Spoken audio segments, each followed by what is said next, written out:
Boa noite. Dando continuidade aos eventos virtuais 2021 da Sobrames, hoje, dia 10 de maio, temos a satisfação de estar aqui com o professor André Bastos Gurgel.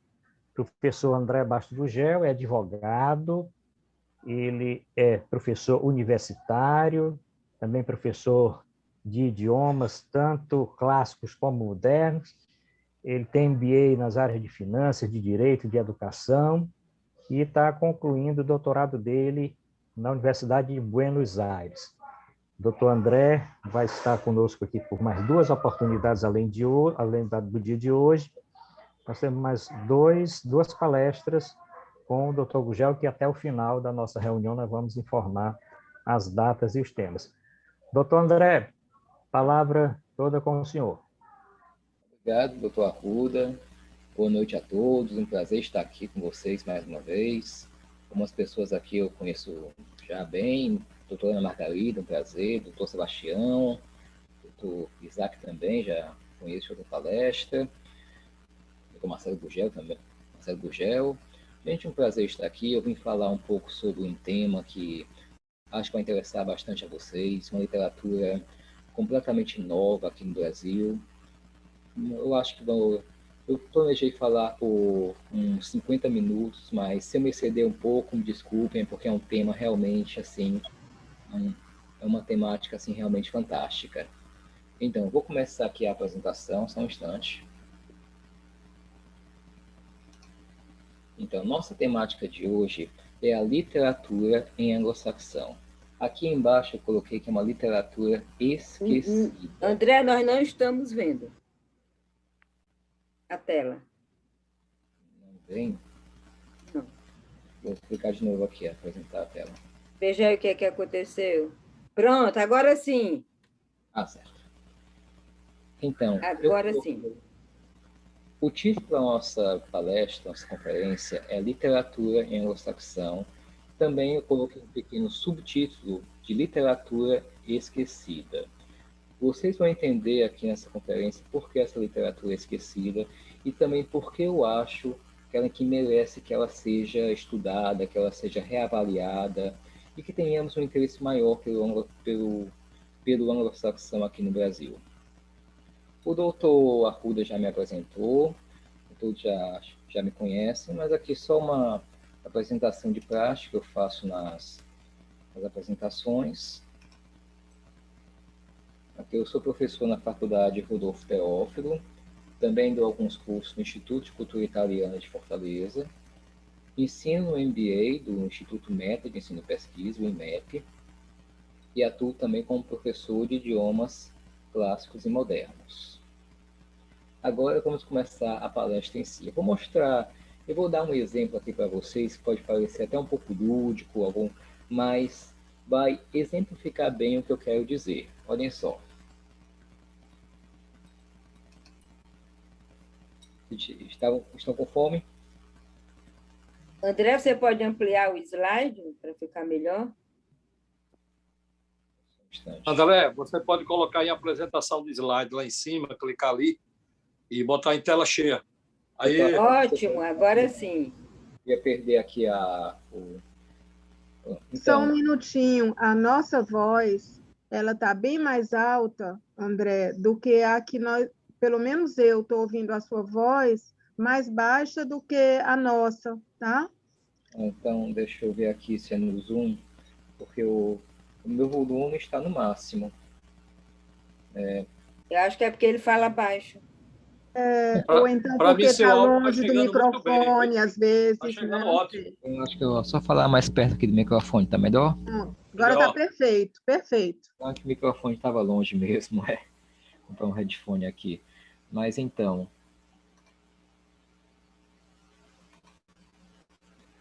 O que eu estava mostrando aqui com vocês nessa cena, observem isso aqui. Imaginem que toda a literatura mundial é este bolo.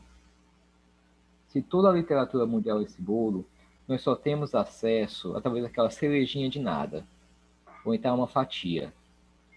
Olhem só, alguém conhece o latim? Eu acho que muitos aqui conhecem. É talvez dos idiomas Dos idiomas antigos é o que ainda é mais respeitado, ainda existem traduções, editoras. Depois do latim nós temos, vocês estão aqui, não dá para ver, mas o grego antigo, escrito aqui. Aí todo mundo já conhece, mas alguém já ouviu falar talvez em sânscrito? É um idioma muito antigo, uma literatura riquíssima. Mas até hoje, as traduções de sânscrito estão bem aqui, eu estou olhando para elas. É o Bhagavad Gita, foi traduzido devido ao seu significado religioso, e uma tradução adaptada do épico Mahabharata. É isso. De uma literatura de 5.000 anos de história, apenas 2 títulos foram traduzidos para o português. Olhem só, como tem algo errado aqui. Vamos ver mais uma. O Avéstico. Eu acho que eu tirasse daqui, não sei se... Mas então, o Avéstico é o idioma falado pelos persas, também conhecido como o persa antigo. Também com uma literatura filosófica, religiosa, romances, poemas, mas ninguém sabe de onde ela vem. Ninguém sabe, ninguém tem nenhum conhecimento dela. O grande público não vê traduções do Zendavesta, por exemplo. Vamos ver mais uma. Ladino. Alguém já ouviu falar em que é o idioma ladino? Não confundir com latim. Tem a ver, mas aqui estamos falando de ladino. O ladino, também conhecido como judeu espanhol, foi o idioma falado pelos judeus sefarditas. Esse nome sefardita vem de Sefarad e significa Espanha em hebraico. Eram judeus que habitavam a Península Ibérica até a expulsão pelos reis católicos, em 1494. Outro idioma aqui muito bonito, até conhecido pelos trovadores, é o occitano antigo. É um idioma muito parecido com o francês, mas com algumas características próprias, muito falado pelos trovadores. E por último, mas não menos importante, o assunto aqui da nossa conferência, o anglo-saxão.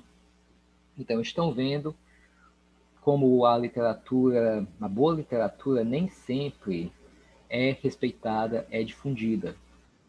Isso está acontecendo por quê? Porque as editoras têm mais interesse em publicar o que vende. Eu até entendo isso. A editora não é uma entidade filantrópica, tem que dar lucro, é uma empresa. Mas acaba que toda essa literatura é esquecida, é completamente esquecida do grande público. Certo? E por isso que eu tenho a ideia de fazer também uma palestra sobre cada idioma desses. Eu chamo uma série de palestras chamado de literatura esquecida. Agora vem a pergunta para vocês. Aqui uma foto aqui do Alfredo Grande. Vocês vão saber mais tarde, porque ele foi o único rei. É muito raro encontrar um rei que tem essa alcunha de o Grande.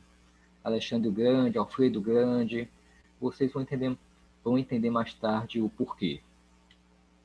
Ele está perguntando para vocês aqui, o que é anglo-saxão? Ele vai fazer mais uma pergunta agora. Quem falava anglo-saxão? Vamos ver tudo isso hoje.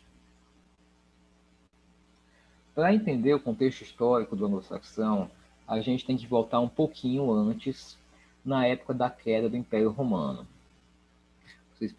Dá para perceber aqui na figura que os reinos dos chamados bárbaros que atacaram o Império, cada um acabou formando seu próprio reino. Aqui nós temos os ostrogodos, lombardos, na Península Ibérica, os visigodos, os bascos, suevos, francos, e um desses povos era o anglo-saxão.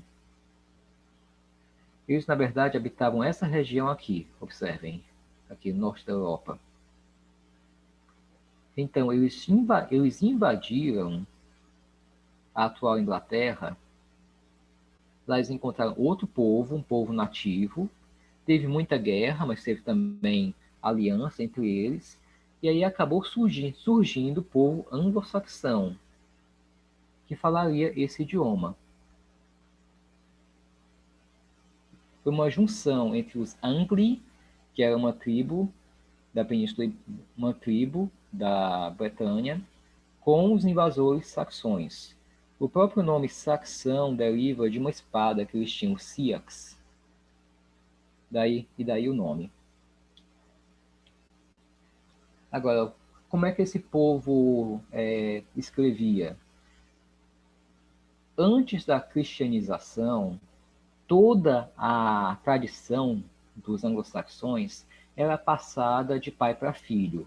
As tradições eram passadas de geração para geração. Foi o mesmo que aconteceu aqui no Brasil com os nossos nativos, tupis, tupinambás. Eles não tinham um sistema de escrita. Mas os anglo-saxões raramente utilizavam até mesmo esse sistema que vocês podem ver aqui, em que utilizavam runas. Como a literatura era oral, eles colocavam runas apenas quando tinha que escrever algum motivo jurídico, escrever que essa casa pertence ao fulano, que essa espada pertence ao ciclano, ok? Aí eles escreviam o nome da pessoa em runas. Com a cristianização dos povos da Inglaterra, quando eles se converteram ao cristianismo, aí as runas se tornaram fora de moda. Eles passaram a utilizar o alfabeto romano, o nosso alfabeto romano. Com a única exceção desta letra aqui. Não sei se está dando para ver, eu acho que eu vou... Se eu fizer aqui, não sei se vocês desaparecem. Está dando para ver, sim. Tá ótimo. Dá para ver. Ótimo. Então, esta letra aqui é o Ethel, ou Thorn, que até hoje ela não é escrita no inglês moderno, mas o som de F que nós temos em inglês, que é o TH, ele vem daqui. Olhem só como é que era a escrita deles. Cada uma dessas runas aqui equivalia a um som. Aqui equivalia ao F, aqui o U, FET, certo? Pronto. Agora, é impossível a gente falar em anglo-saxão sem falar sobre esse senhor aqui. Alguns de vocês talvez já tenham reconhecido. Este aqui é o Tolkien. Uma pessoa aqui fala Tolkien, mas até hoje eu só ouvi gente pronunciar Tolkien em inglês. Ele foi o autor de uma saga, de uma série de livros que passava uma terra mágica chamada Terra-média. E toda a obra dele foi baseada em anglo-saxão.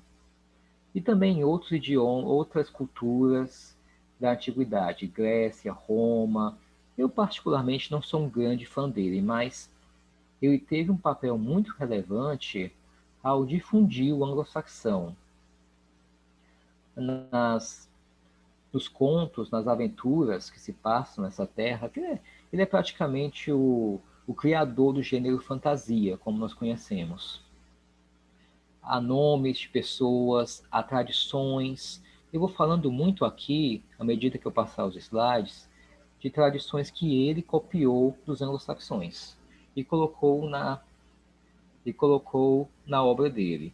Quando eu falo isso, os fãs de Tolkien não gostam, porque prova que ele faltou criatividade a ele, porque quando um personagem é um rei, ele colocou o nome do rei de Théoden, que é a palavra em anglo-saxão para rei, quer dizer apenas rei. Um outro era um personagem que se vestia de urso, ele chamou de Beorn, que significa urso. Isso acaba um pouco com a magia de um fã. Fazer o quê, né? Agora, vamos ver como é que o anglo-saxão evoluiu até surgir o inglês. Quando nós falamos em anglo-saxão, nós estamos falando do idioma que era falado na Inglaterra e que fez parte de um processo histórico até o surgimento do inglês moderno. Vamos ver como é que foi esse processo. O primeiro poema anglo-saxão que temos notícia foi escrito por Caedmon. eu vou falar mais tarde com mais detalhes sobre ele. Mas é considerado o primeiro poeta anglo-saxão. Isso aqui, se ele realmente existiu ou não, ainda é muito fruto de debate, porque a história dele é muito, muito mítica, muito com elementos fantasiosos. Isso acontece com várias crônicas históricas. O que é fantasia, o que é fato, muitas vezes se mistura. Agora, desse momento aqui, do século IV, até este, isso aqui eu vou falar bastante disso também, foi a Batalha de Hastings, em 1066, em que o rei Haroldo foi derrotado pelo rei William da Normandia, conhecido como William o Conquistador, mas para seus inimigos é William o Fedorento. Isso. E agora nós temos, eu acho que todo mundo reconhece aqui William Shakespeare. Ele é considerado assim o pai do inglês moderno, aqui no século XVI. Mas até mesmo quando nós falamos do inglês Shakespeare, é preciso muito estudo, preciso ter edições comentadas para entender o inglês Shakespeare, porque não é o inglês que nós falamos no século XX. Mas é claro que também não é o inglês falado por Cædmon. Vocês vão ver aqui, vou apresentar aqui uns exemplos de como era o anglo-saxão, para vocês verem como é diferente do inglês moderno. E é por isso que é considerado um outro idioma. Agora, vamos falar um pouco sobre a heptarquia. Palavra de origem grega que significa sete, heptos, e archeon, e reino. Por que é que chama assim? Quando nós pensamos em Inglaterra, a gente pensa em quê? A gente pensa num país unificado, não é? Já é um país pequeno, não é? Então a gente pensa numa união, mas não foi assim. A união foi acontecer muitos anos depois com este rei aqui, o rei Ethelred. Desculpem, Ethelstan.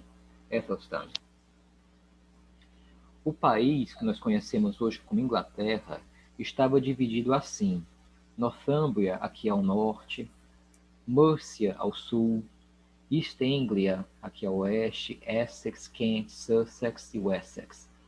Eram 7 reinos rivais. Estavam lutando entre si, cada um tinha sua cultura. Embora todos falassem o anglo-saxão, algumas diferençazinhas de dialeto. Quando eu estudo com meu professor, aí eu vejo uma palavra que está diferente da que eu conheço, eu disse, não, porque isso aqui é o dialeto de Mercia.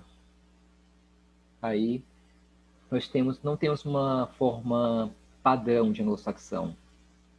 O idioma não tem uma escrita padronizada, como nós temos em português.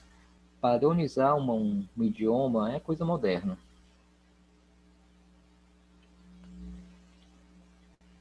Agora, como é que era feita a literatura em anglo-saxão? Isso aqui já é uma herança que eles tinham da época pré-cristã, em que a literatura era completamente oral. Então,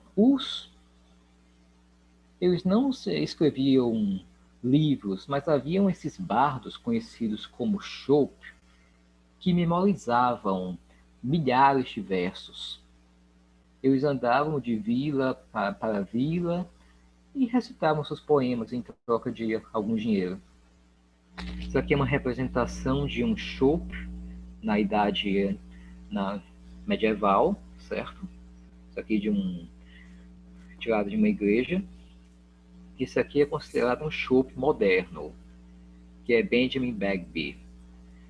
Ele é um estudioso de música da antiguidade, da Idade Média, tanto em latim, anglo-saxão, alemão antigo, occitano. Ele pegou nenhuma harpa anglo-saxã chegou até nós, infelizmente todas se perderam. Mas há muitas harpas de origem alemã. E como vocês lembram, os anglo-saxões, na verdade, vêm dos dos alemães. Eles vieram daquela região onde é a atual Alemanha. Então ele tomou por base as harpas lá daquela região para fazer a harpa que ele usa nas apresentações. Pronto, agora a primeira obra que eu vou apresentar para vocês é Beowulf. Beowulf se enquadra no tipo de poesia épica. Então, há muitos elementos de fantasia aqui, monstros, demônios, espadas mágicas. Mas falar que Beowulf se limita apenas a um poema de heróis, monstros, demônios, é simplificar bastante. Eu diria que Beowulf é mais a ideia de matar o monstro interior que existe em cada um de nós, uma busca por reflexão. E também, ao ler Beowulf, a gente começa a pensar um pouco, porque você pode entender como era a ética anglo-saxã. E havia uma mistura de duas culturas, tanto no poema sobrevive a cultura pagã, ao mesmo tempo que a cultura cristã. Em alguns momentos, Beowulf se comporta como um anglo-saxão antes do cristianismo, mas há várias referências a Caim, Abel, fala-se muito no Deus cristão também. Então, é um poema extremamente interessante e eu acho que é a única obra anglo-saxã que foi traduzida ao português. Então, vocês encontram uma edição até em prosa dela. Aqui a gente vai ver, eu espero que o áudio esteja bom, nós vamos ver uma apresentação do Benjamin Bagby do poema Beowulf, recitado em anglo-saxão. Espero que vocês gostem. Só me deem um feedback se conseguem ouvir, certo? Porque aí, se não der para ouvir, eu nem passo o vídeo todo. Eu vou tocar aqui. Dá para ouvir.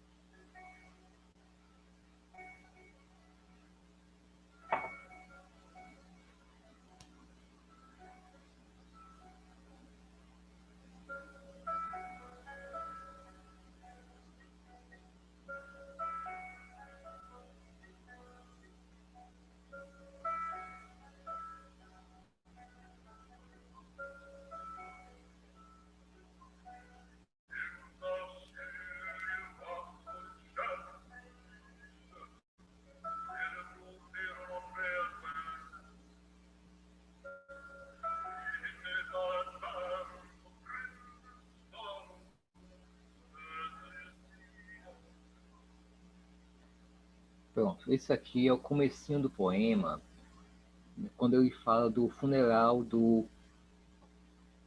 de Scyld. É muito comum em poemas épicos eles tratarem da genealogia do herói. Então aqui ele está narrando como esse ancestral do rei Hrothgar faleceu e como foi feito o funeral dele.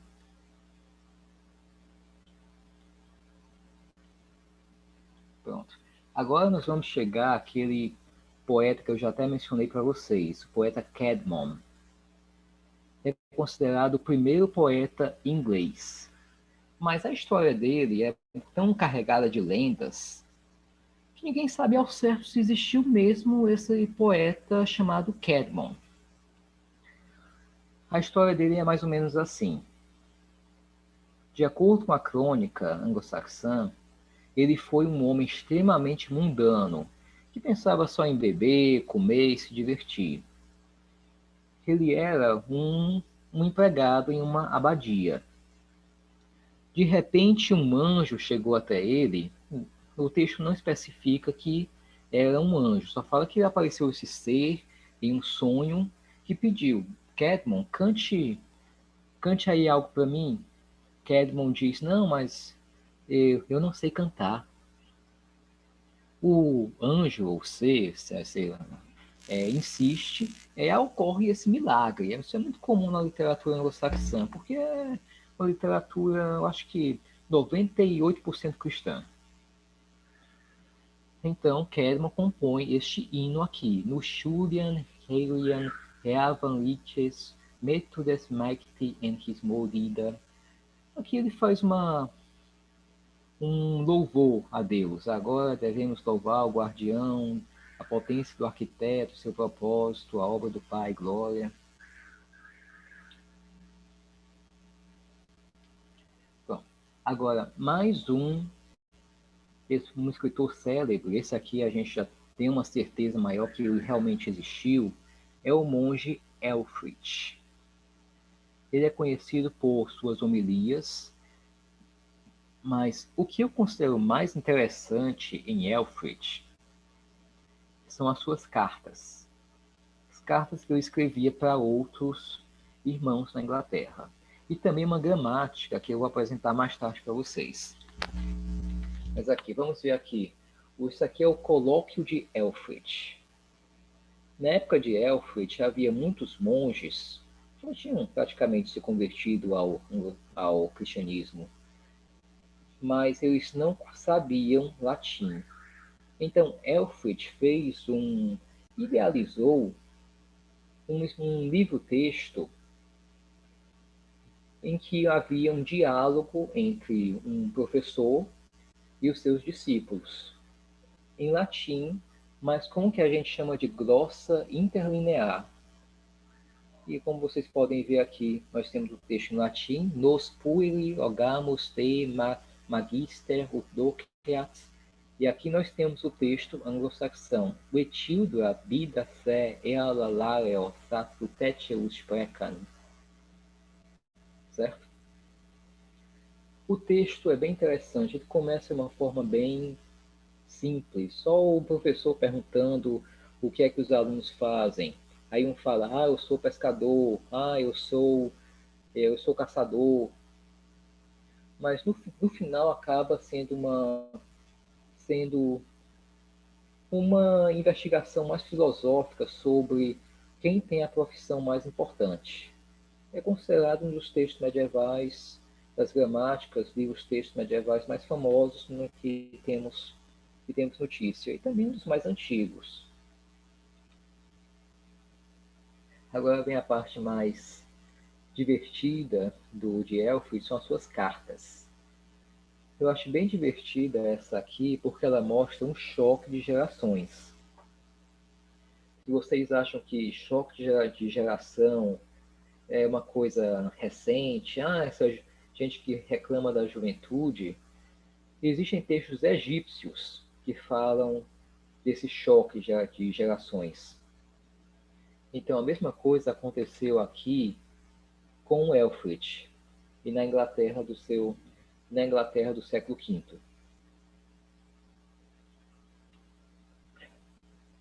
Nessa obra, ele conversa com o irmão Eduardo, sobre o qual nós não temos muita informação, não sabemos quem é esse Eduardo.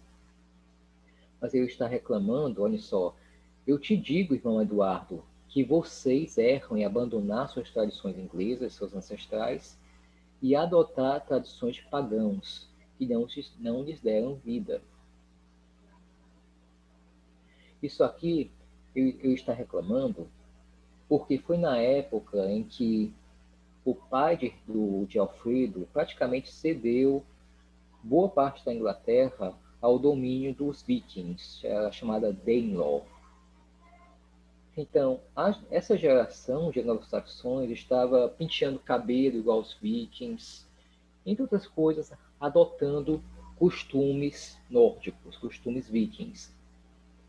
Então, ele está reclamando aquilo, ele não gostou muito.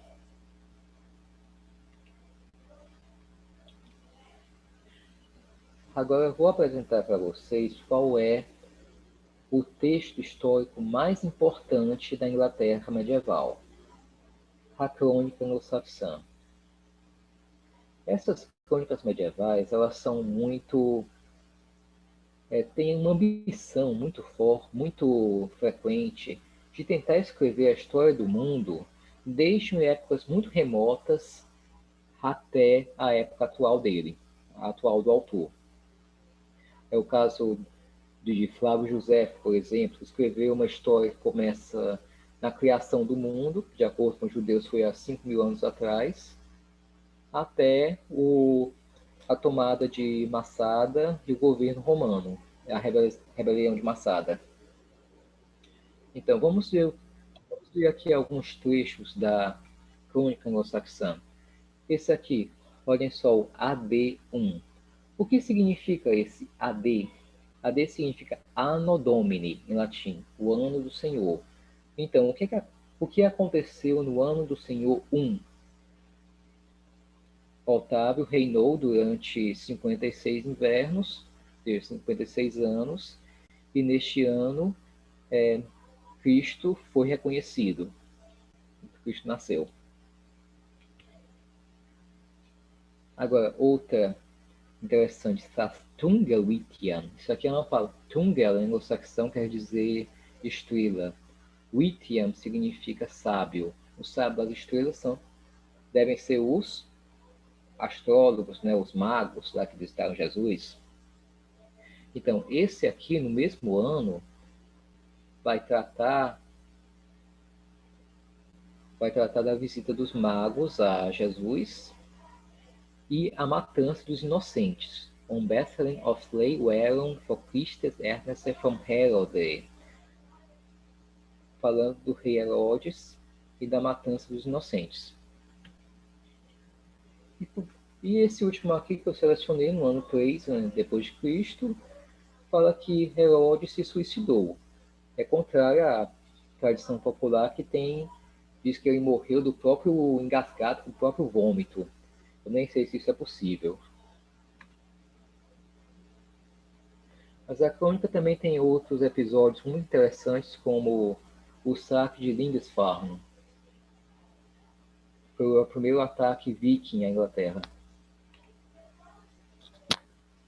Outra obra muito interessante em anglo-saxão é do monge Beda, o Venerável.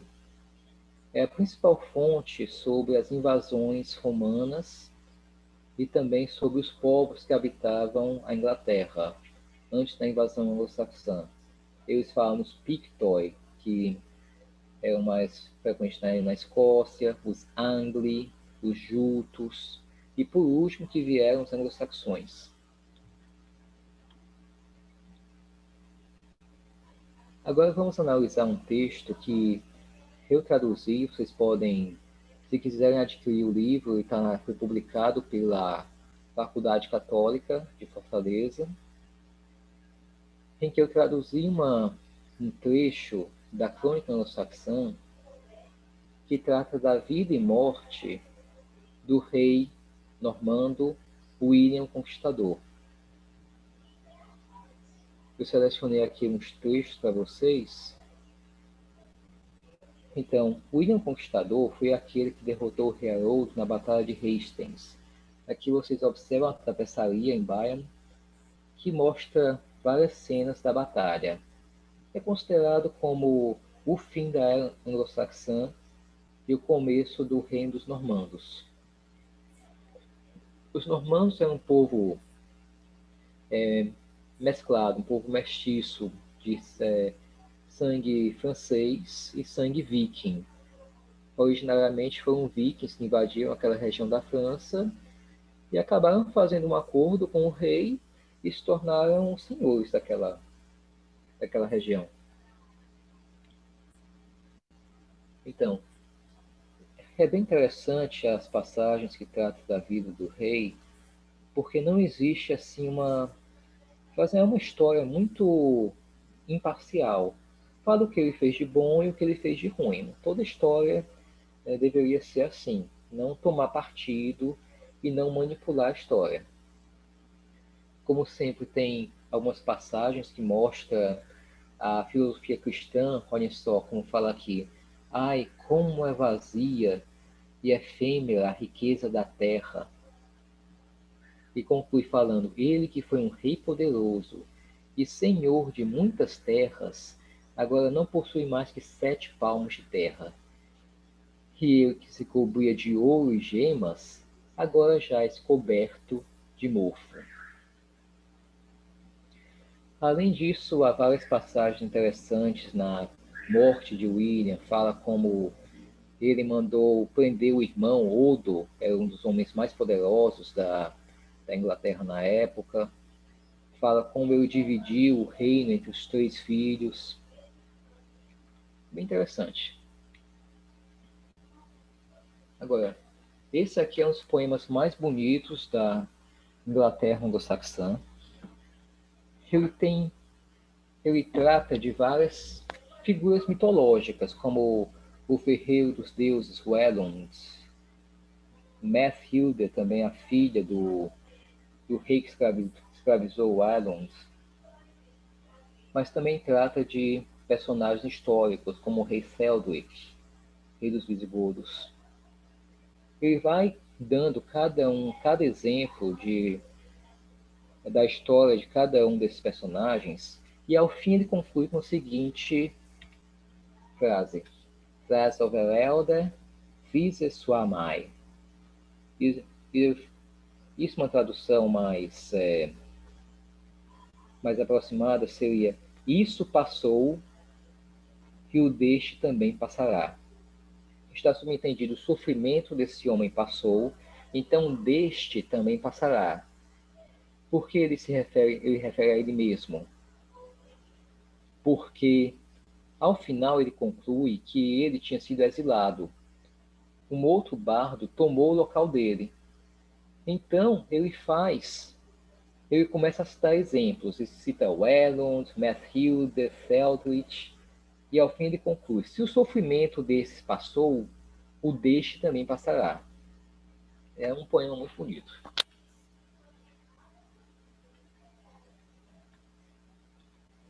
Agora, outro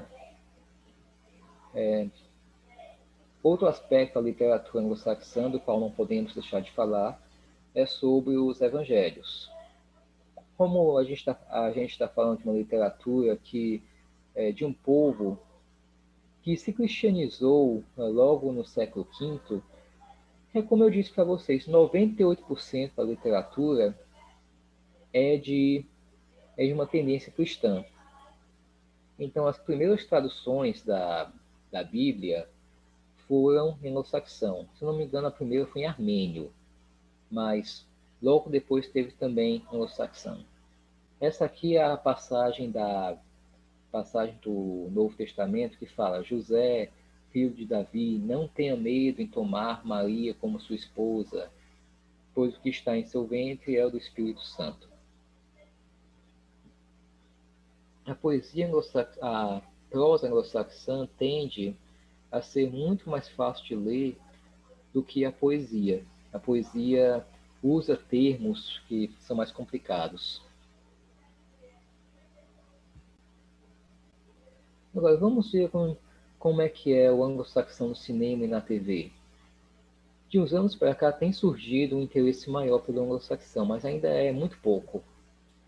Ainda aqui no Brasil não existem departamentos de anglo-saxão. O único departamento que eu conheço aqui no continente americano estão nos Estados Unidos. Na Europa existe a faculdade de Oxford. E eu acho que Cambridge também tem um curso de extensão, mas ainda é muito pouco. Então nós temos este filme que foi baseado no poema Beowulf, mas eu vou logo adiantando para vocês que eu não gostei muito. Apesar de ter grandes atores aqui no elenco, olhem, John Malkovich, Anthony Hopkins, Angelina Jolie, mas eles fizeram uma mudança tão assim, quase para o filme, mas parecia um videogame, para ser sincero. Mudaram tanto a história que eu pessoalmente não gostei. Mas tem coisas boas. Tem até uma parte em que o monstro Grendel tem um diálogo com a sua mãe em anglo-saxão. Então é interessante. Isso aqui eu acho que todos já ouviram falar, teve umas 6 ou 7 temporadas, os Vikings, que também tem alguns diálogos anglo-saxão e trata das invasões vikings na Inglaterra. É claro que tem as suas licenças, né? Tem que ter alguma licença para não ficar, para deixar a história interessante, para as pessoas participarem. E tem também essa série chamada O Último Reino. Essa aqui já trata mais de uma abordagem anglo-saxã e conta a história das invasões vikings de uma perspectiva anglo-saxã. Pronto, gente. Exatamente aqui faltando 8 para as 9. Isso aqui em anglo-saxão significa muito obrigado. Agradeço a vocês pela oportunidade de apresentar aqui um pouco da literatura anglo-saxã. Aqui estão minhas informações de contato. Se quiserem falar comigo para aulas particulares, quem sabe criar um grupo de estudos de anglo-saxão, eu estou à disposição de vocês. Eu também criei um grupo no WhatsApp que todo dia eu estou postando alguma coisa, o Clube Parnasiano. Todo dia nós temos publicações sobre algo relacionado à cultura. Filmes, músicas, livros. Então, gente, muito obrigado mais uma vez. Agora estou aqui à disposição para os debates. Obrigado, professor André. Excelente apresentação. Fica aberto aqui tanto para o debate do tema de hoje, como quem assistiu à palestra passada. Também o professor André está aqui à disposição. Parabéns, André. Obrigado, doutor. Inscrições abertas.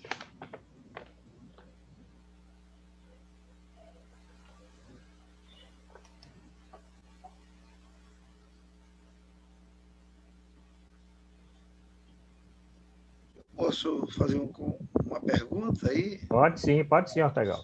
Vontade. Quando ele referiu aí ao primeiro poeta que realmente disse que acha que tem certeza que existiu, que antes dele o primeiro não tinha garantia de que realmente existisse, como esse que é o Elfric, né? Elfric. Na verdade, ele não era poeta, ele era um monge que escrevia. Ele ficou famoso pelas cartas, pelas homilias e por aquele livro-texto, do diálogo. Durante a sua fala, não foi referido que ele era um monge ou eu não percebi. Eu até anotei aqui que você deu destaque às homilias, né? Assim. E como as homilias estão sempre voltadas para a questão da exortação da fé, fundamentada geralmente no Evangelho, para explicações religiosas.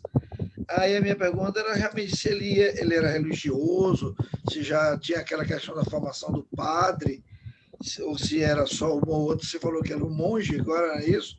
E esse trabalho dele, ele ficou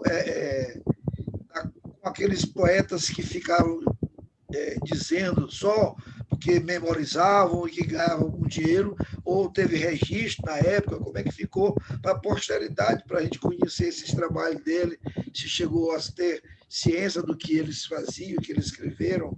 Ficou assim, foi em anglo-saxão que ficou o trabalho dele? O de Elfric? Sim. No começo ele escreveu em latim, e depois surgiu a glossa interlinear, que é o texto. Eu acho que eu posso até. Está bem ali. Eu posso pegar aqui para vocês, só um instante. Pronto, esse aqui é a obra, o colóquio de Elfric. Não sei se dá para vocês verem bem, vou pegar aqui. Deixa eu ver alguma. Então, isso aqui é a chamada glossa interlinear. Especulam que no começo ele escreveu em latim, porque a ideia era ensinar latim para os monges. E mais tarde os manuscritos surgiram com a glossa e com o texto anglo-saxão em cima. Certo?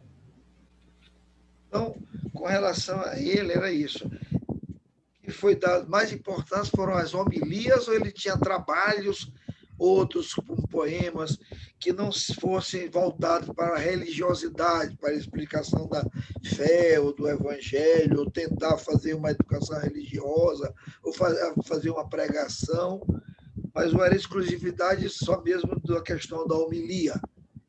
O Elfrith, e curioso quanto a isso, o Elfrith. A obra dele é toda religiosa. É esse livro, texto aqui, o Colóquio de Elfrith. E são conversas cotidianas. Ele pergunta, o professor perguntando ao aluno, o que é que você faz? Mas aí evolui, aí eles começam a se perguntar, qual é a profissão mais importante para Deus? Então, é uma obra religiosa.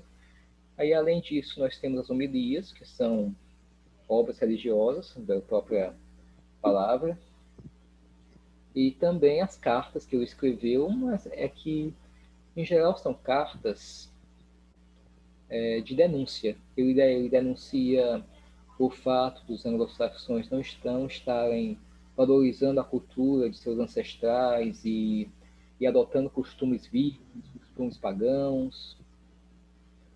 Tem outras que ele denuncia a falta de higiene dos anglo-saxões. Eu não vou entrar muito em detalhe. Sim. Então, com relação antes dele, você citou, e eu não peguei bem o primeiro, antes do Elfrith, que você disse assim que não tinha certeza mesmo realmente que ele existia, assim, como sim, coisa. Kedmon. Isso, é. Eu, inclusive, estou anotando aqui, fazendo algumas anotações, e tinha perdido essa anotação com relação a ele. E anotei essa do Elfrith também. Então, qual é o nome que você disse? A Kedmon. Kedmon. Tá bom. Obrigadão, professor. Com ele, quer dizer, a questão da dúvida quanto à existência foi o quê? Porque não era atribuído a ele aqueles trabalhos, ou foi alguma coisa assim que foi colocado com o nome de outras pessoas, de outros monges. Como é que eu não percebi essa questão de não ser realidade a questão dele, antes do Elfrith? É que a história dele, por ter esse elemento mágico, algumas pessoas acham que pode ser só mesmo uma história didática. Isso acontece com muitos personagens históricos, que, às vezes, por possuir um elemento fantástico na história deles, então não sabemos se realmente existiram. É possível, não é impossível que Aquiles, na mitologia grega, Enéas, eles podem ter existido, mas os textos históricos, os textos que falam deles são tão fantasiosos e foram escritos com outro propósito, um propósito mais de entreter, então eles ainda estão no reino assim da fantasia. Mas é possível, né? É possível que daqui a um tempo comprove que existia um Aquiles, que existia um Rômulo. O senhor entendeu? Obrigado, professor. Tranquilo. Gente, à vontade. Obrigado, Ortegal. Bom, se alguém quiser aproveitar o professor, está disponível mais alguns minutos para...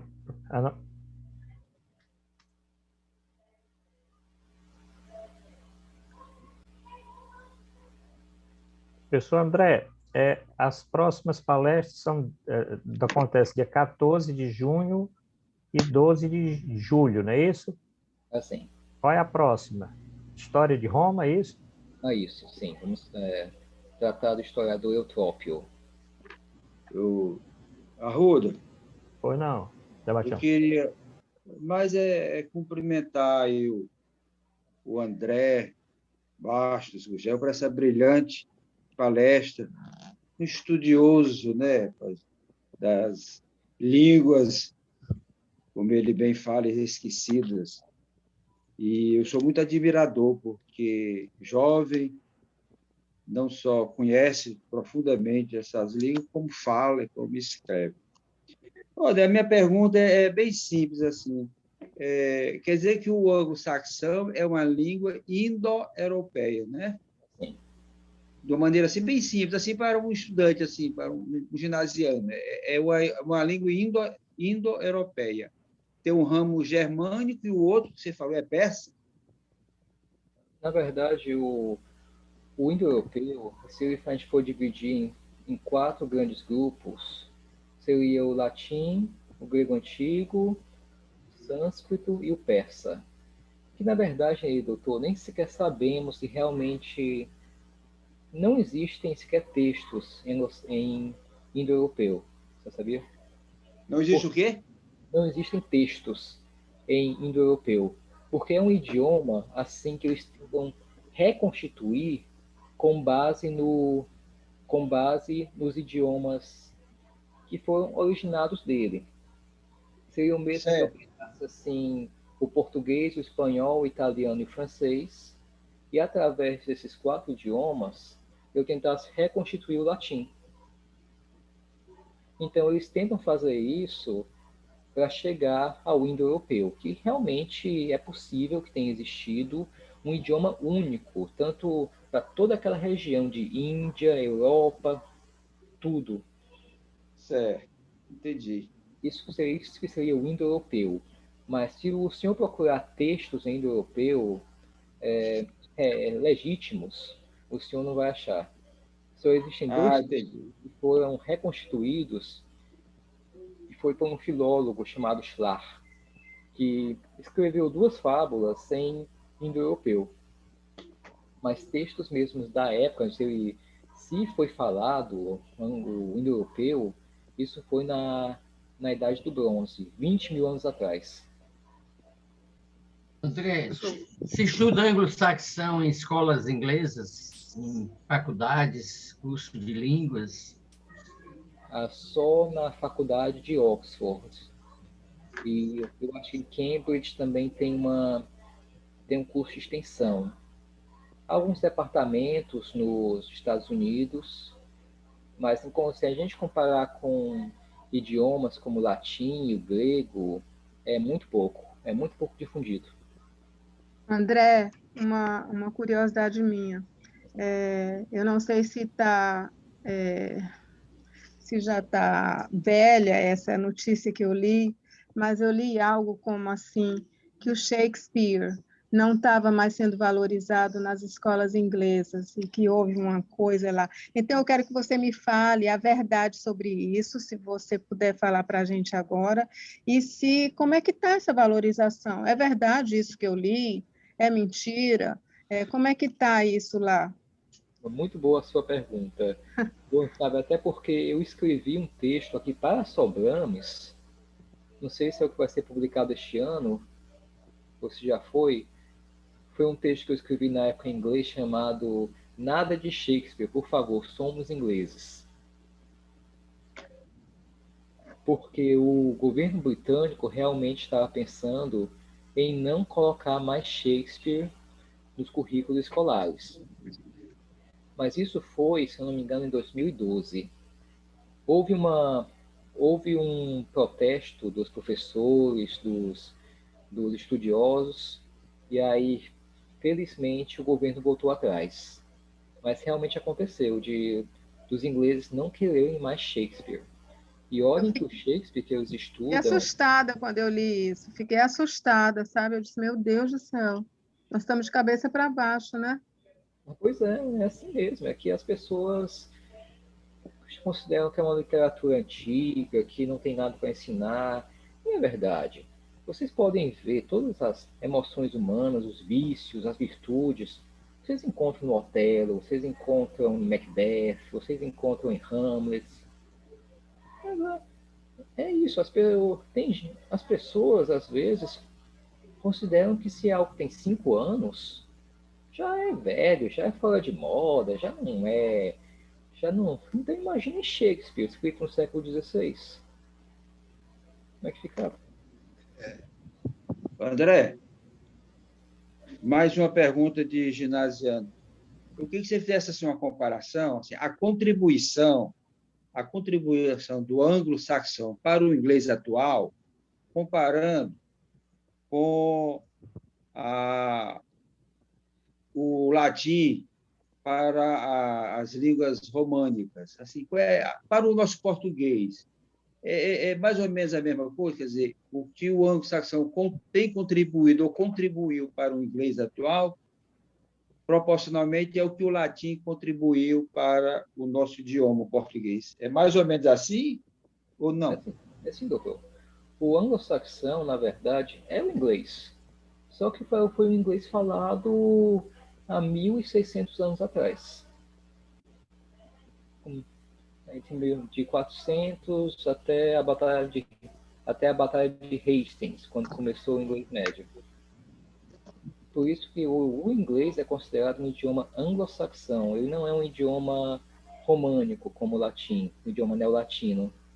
Da mesma forma que o latim originou o português, o italiano, o espanhol, o francês, o anglo-saxão originou o inglês médio, o inglês medieval e o inglês moderno. Perfeito. Obrigado. O inglês moderno, na verdade, é uma mistura. Vocês acham que o inglês é uma confusão assim, de regras? Foi devido à quantidade de invasões que eles sofreram. A influência no inglês moderno de vikings, a palavra de origem dinamarquesa, sueca, a palavra de origem francesa com a invasão normanda. É uma mistura. Professor, uma curiosidade. Em primeiro lugar, eu fiquei muito agradecido por sua palestra brilhante, bastante didático, falando com calma, com clareza. E me veio a grata satisfação de tomar conhecimento agora desses idiomas mais antigos, o sânscrito, o aveste, o latino, não é isso? Esse que você foi citando aí. E eu cá comigo pensando, quero lhe perguntar, nesses idiomas aí antigos, também ficaram trabalhos literários, tipo poemas, contos, alguma coisa desse tipo? Sim. Com autores realmente definidos, sabendo quem escreveu, aquele idioma que ele escreveu o seu trabalho? Alguns sim. Por exemplo, em sânscrito, o maior poema sânscrito é o Mahabharata. E é atribuído a Vyasadeva, mas ninguém vai acreditar que foi este homem capaz de viajar no tempo, de falar. Quando o autor é considerado uma pessoa assim muito mística, então ninguém acredita. É o mesmo que acontece com Homero. Muita gente acha que não existia um Homero. Então, poemas como na literatura em sânscrito, muitas vezes o autor é anônimo. No caso aqui do anglo-saxão, boa parte da poesia também é anônima, mas em Occitano Antigo nós já sabemos, porque o Occitano Antigo foi no século XI, século XII, aí a gente sabe quem são os trovadores, Bertrand de Born, por exemplo, grande trovador, aí a gente já sabe mais ou menos. Bom, mestre, muito obrigado. Eu sei que você gosta de estudar gaélico, você estudou gaélico escocês. Existe alguma semelhança do saxão com o gaélico escocês, o gaélico irlandês? Não, nenhuma. O gaélico escocês, gaélico irlandês, galês, o manx, são os principais idiomas celtas. Eles pertencem a outro ramo a outra família de idiomas. Não existe nenhuma semelhança entre gaélico escocês e inglês ou alemão. No gaélico, devido à influência do inglês, a gente encontra uma ou outra palavra que foi emprestada do inglês. Por exemplo, pais em gaélico é parentan, que é em inglês parents. Mas na história mesmo, não. Um anglo-saxão não ia conseguir se comunicar com um falante de gaélico ou de manx ou galês, não. E André, o etrusco? existe alguma relação do bretão com a Grã-Bretanha? Muito bem, doutor. Na verdade, o breton também é um idioma celta. Ele está quase em extinção, mas é um idioma também com boa literatura. Eu nunca estudei breton, não. Meu professor, ele conhece um pouquinho, mas ele nunca se sentiu assim com capacidade para ensinar. Mas o breton, sim, ele tem a ver com... Na verdade, eles foram os primeiros habitantes das ilhas da Grã-Bretanha. Certo. Obrigado. Não, doutor. André, e o etrusco em relação ao latim? Também a mesma explicação do gaélico e do inglês. Nenhuma referência, nenhuma... Na verdade, os etruscos possivelmente habitaram a Península Itálica antes dos romanos e pertenciam a outro grupo linguístico. De etrusco, a gente tem muito pouca coisa, só algumas inscrições. Há textos históricos que falam que eles tinham uma literatura rica, com poemas, peças, mas tudo praticamente se perdeu. A última pessoa a falar etrusco e até escrever uma gramática foi o imperador Augusto. Mas, infelizmente, ela como todos os escritos de... Oh, Augusto não, desculpa, Cláudio. Como todos os escritos de Cláudio se perderam. Aí o idioma é quase perdido. Dá para traduzir algumas inscrições, mas é só o que temos. André, você tem alguma explicação por que a Finlândia, que não é uma língua românica ou latina, tem tantos adeptos do latim? A Finlândia tem até programa de rádio em latim. Não, mas porque esse interesse pelo latim surgiu de uns 20, 30 anos atrás. Eu ouvi falar dessa rádio em latim, a Sociedade Nova Roma tem uma sede na Finlândia, mas foi um interesse que surgiu de uns 30 anos para cá. Não foi um processo histórico. Eles pertencem a outro idioma. O finlandês está mais próximo do húngaro, na verdade.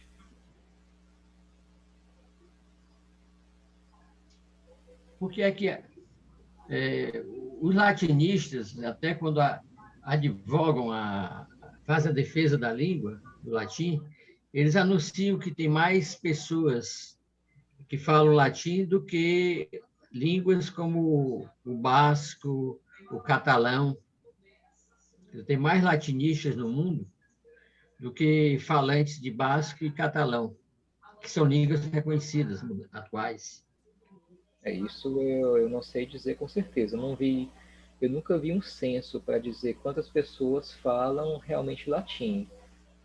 Mas eu acho que não chega a ser mais que em catalão. O catalão é falado na Catalunha ainda, no País Basco fala-se o basco. Mas é uma boa colocação. Eu cheguei a escrever na época que trabalhei para um blog, porque o latim é um idioma considerado morto. Não é só porque não é porque não existe um país onde se fala latim, é porque é o idioma oficial do Vaticano.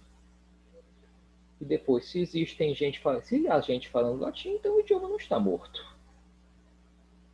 Exatamente. O professor, falecido professor Napoleão Almeida, Não, Almeida, assim, eu tenho a gramática dele. Inclusive, ele tem a gramática em latim. Nesse livro, nessa gramática do latim, no prefácio, achei tão interessante, André. Ele acha que, por exemplo, na Alemanha, muitas escolas adotam o latim, com o objetivo de desenvolver a inteligência, a capacidade de raciocínio do aluno. Então, também nos Estados Unidos, eu tomei conhecimento que algumas escolas, opcional, evidentemente, estudar o latim para desenvolver a inteligência, o raciocínio. Eu acho que você, a primeira língua a estudar foi o latim. Ou não? Hein? Não, eu comecei latim bem tarde, bem com 19, 20 anos. Então, não precisou do latim para desenvolver tanto raciocínio e inteligência, não, né? Ajudou bastante, doutor, ajudou. Não, o latim ajuda muito no raciocínio lógico, ajuda a conhecer outros idiomas, você tem contato com a sua cultura, você tem ciência do berço da cultura ocidental. Deveria voltar a estudar, na verdade, deveriam ter mais uma preocupação pelo estudo do latim. Hoje é exclusivo só do curso de letras e às vezes é só 1 ou 2 semestres aí só para ter uma noção básica. Acho que deveria ter bem mais. Tem 2 perguntas aí, doutor Fernando Melo e doutor Walter. Depois do doutor Walter, terminamos as inscrições e, infelizmente, vamos ter que terminar a palestra de hoje. Fernando Melo. Queria só perguntar se algum dos presentes assistiu missa em latim. Eu assisti. Eu também assisti. Assisti missa em latim e estudei latim no meu curso médio, né, que antigamente era o ginasial. Os 4 anos de ginásio, a gente estudava latim. Fernando, por que você não me perguntou logo a minha idade? Eu, quando era menina, decorava o que o padre dizia em latim. Chegava em casa e ficava repetindo, não sabia nem o que era, mas eu assistia, meu missal era em latim. Nós todos, Sebastião. O padre ainda ficava de costas. Era. Bom, professor. Doutor Sebastião? Sim. Por falar em idade, o senhor foi o único representante no meu aniversário. Ainda para dizer que não fez nada, chamou o vizinho de porta. Foi o único casal presente a fazer o brinde, foi o Camilo e a Mayra. Eu soube, rapaz, fiquei muito feliz. Representando aqui o doutor Sebastião, o Camilo esteve aqui conosco, nosso vizinho de porta. Obrigado, é uma felicidade muito grande. Ele me comunicou no dia seguinte, falou, nós enviamos mensagem de parabéns pelo WhatsApp lá da Sobramos. Muito obrigado. É uma riqueza ter um vizinho como você, viu, rapaz, Maria? Walter.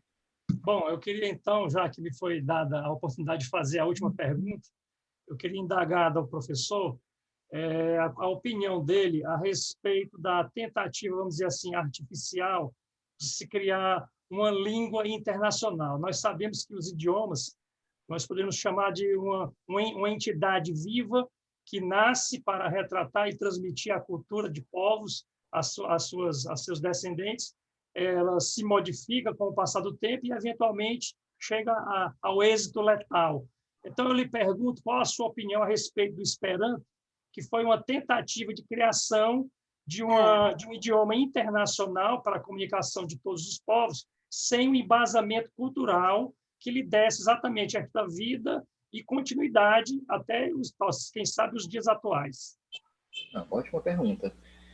Eu, pessoalmente, não gosto dos idiomas criados, construídos, mesmo tendo, no caso do Zamenhof, a proposta dele era muito boa. Ele tentou ajudar todos aqueles povos distintos a se comunicarem, que faltava um elemento de comunicação. Então, foi uma boa intenção, mas acaba por faltar exatamente essa questão cultural, essa questão de tradição, de um processo histórico que originou o idioma.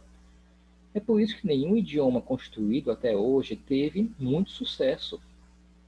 O que mais teve sucesso até hoje foi o Esperanto, mas não há muita gente que fala Esperanto, se a gente comparar com outros idiomas. Aqui em Fortaleza, eu acho que nós temos só uma sociedade assim. Eu fui convidado uma vez a um congresso de Esperanto.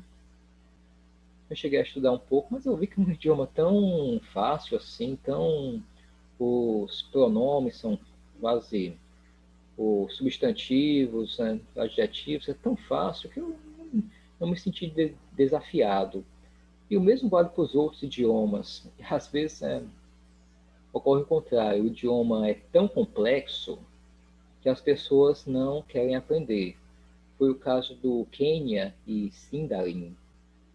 São os idiomas criados pelo Tolkien, até pelo filólogo que nós estudamos hoje. Então, por faltar esse elemento cultural, que eu acho que não foi possível um idioma moderno que pudesse servir de língua franca. Mas muito boa a sua pergunta, porque em alguns locais já existe, em alguns meios existe uma língua franca. No meio diplomático é o francês. A origem da diplomacia foi o rei Louis. Então, se você quer entrar para a diplomacia, vai aprender francês. Outro também, houve época em que o latim era utilizado como língua franca. Tem um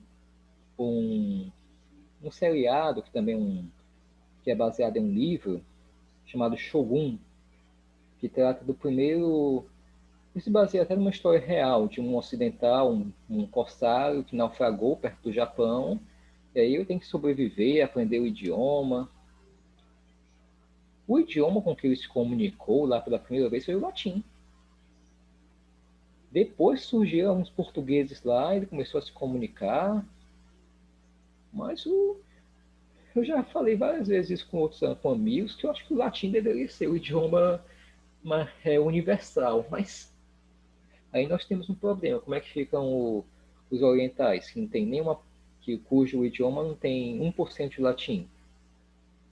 Português é 80% latim, mas chinês, nada latim. Húngaro também, muito pouco latim. Você falou, é só um comentário. Você falou que línguas estruturadas não prosperavam. E o hebraico moderno? Não, o hebraico moderno, ele está para o antigo como o anglo-saxão está para o inglês. O hebraico é uma concepção assim, tem uma concepção de que ele acabou, que os judeus alemães estavam falando Yiddish, os judeus sefarditas estavam falando ladino. Isso, na verdade, nunca houve mesmo. O hebraico era falado ainda. Eu conversei uma vez com um professor de hebraico que me disse isso, que mesmo antes de criar o Estado de Israel, o hebraico era falado no dia a dia. Ele nunca chegou assim a desaparecer. As liturgias eram em hebraico.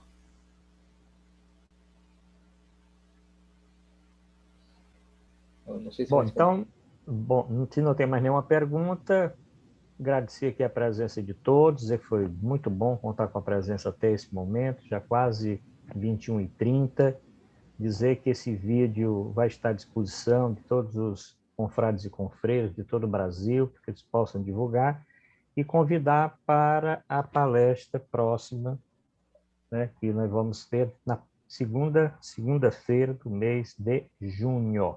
Divulgaremos com antecedência. E vou colocar no grupo da Sobrames a reunião com os presidentes e as diretorias de todas as regionais. Obrigado a todos. Feliz noite. Até a próxima com mais um encontro virtual Sobrames 2021. Boa noite. Obrigado. Boa noite. Aos professores. Boa noite.